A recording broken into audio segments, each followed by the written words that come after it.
Get your oversized brushes because it's about time to get inked up. I'm Michael Jordan, this is Leash Gamer's video review supplemental for Splatoon 2.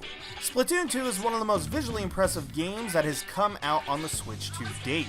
Now, the game centers around Inklings using their own body ink to fling at other Inklings, which sounds kind of erotic, but trust me, it works. The ink works dynamically and looks beautiful with all the different lights and the environmental effects that happen on stages, raids, and single-player maps.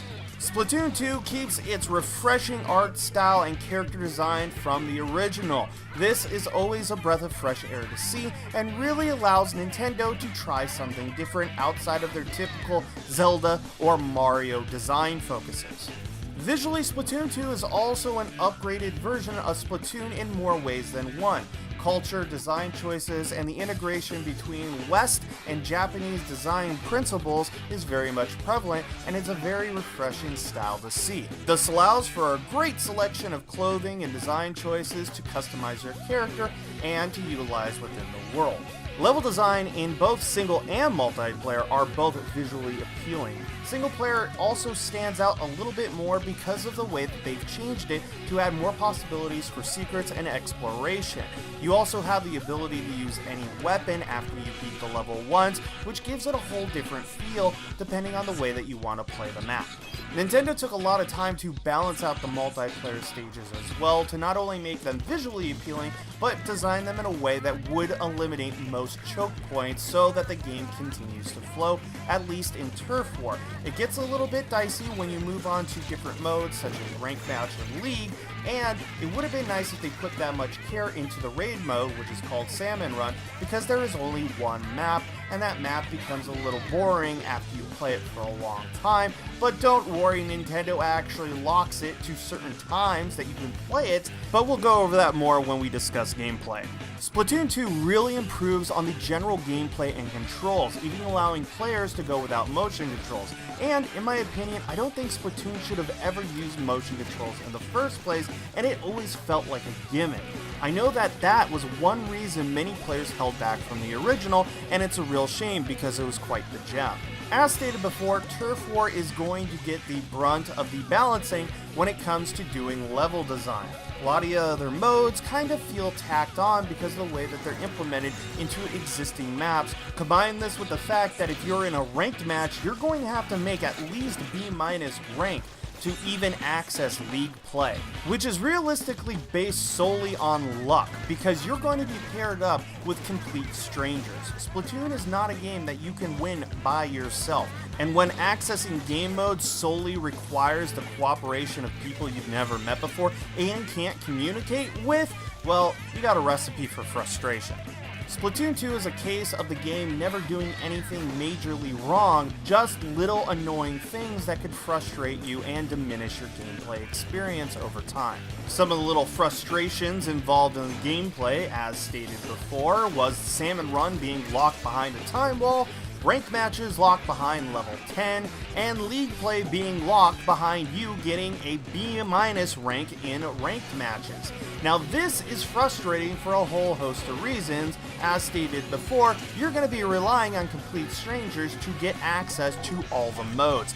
That should never be the case with any game.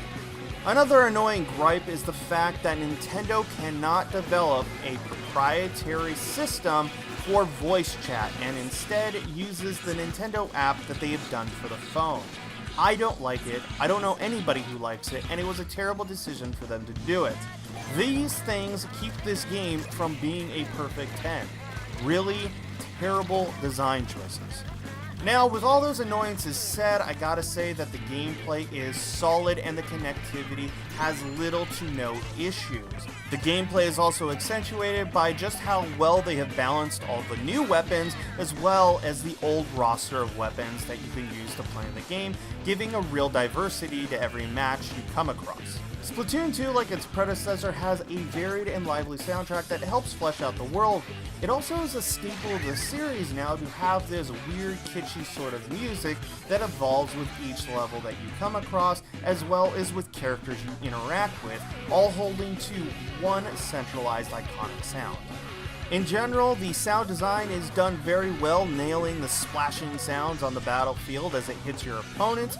This gives a sort of unique feedback to the game, and one that is really needed in multiplayer games to acknowledge hits and damage done to your opponent. When we start getting into story, you gotta note that most of this is optional and comes with secrets that you find in each level in single player. There's not any story to be had when you're doing the multiplayer function outside of maybe the raid mode, which gives you a little bit of an insight into the world. While the secret pages you find that help flesh out the information about the world are nice, they just don't have the impact of the original game.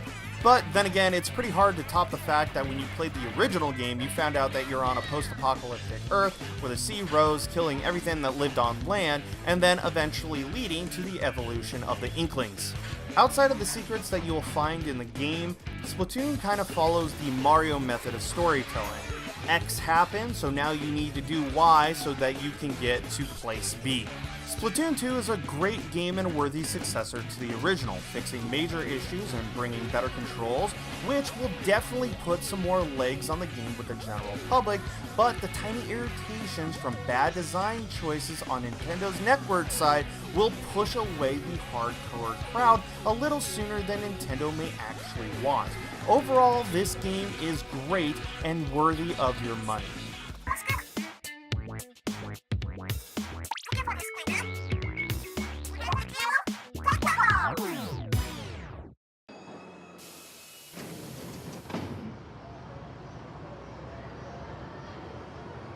Thank you for watching this video review. If you like this video, feel free to like and subscribe, and if you want to help us out, feel free to check out our Patreon page.